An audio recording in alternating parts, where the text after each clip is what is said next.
Hi, my name is Kish, and today I'm going to be presenting one of the chapters of my master's thesis. As we know, COVID-19 has been the leading cause of death since April of 2020. However, deaths due to Parkinson's disease remain among the top 4 causes of death by neurological disease globally, making the management of Parkinson's a global priority. The assessment and management of Parkinson's has been largely affected by COVID-19 due to a shift to virtual forms of assessment. This is because 2 of the most important symptoms of Parkinson's cannot be assessed virtually using the gold standard Unified Parkinson's Disease Rating Scale, or UPDRS.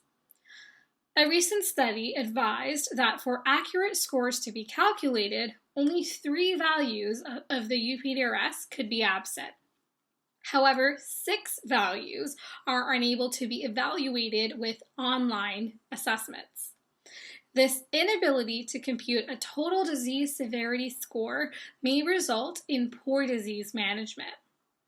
Thus, given the shift to increased virtual assessments, an equation was developed to predict total disease severity based on partial online scores. To do this, total disease severity scores from 234 individuals with idiopathic Parkinson's were retrospectively analyzed. A linear regression was conducted to develop a regression equation using partial scores as a predictor variable and full scores as the outcome variable.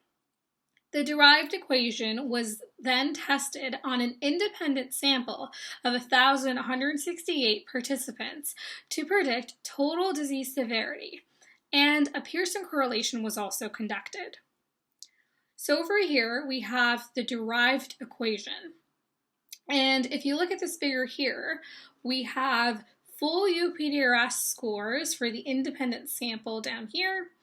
And on the side, we have the scores that were derived using the equation.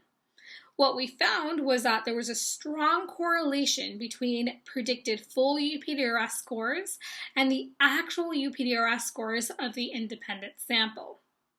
Together, this means that this equation can predict total disease severity, and it may be essential for the continued management of Parkinson's with the limitations brought on by COVID-19. And it may also be useful for outreach into rural communities where specialists may not be readily available. Thank you for listening.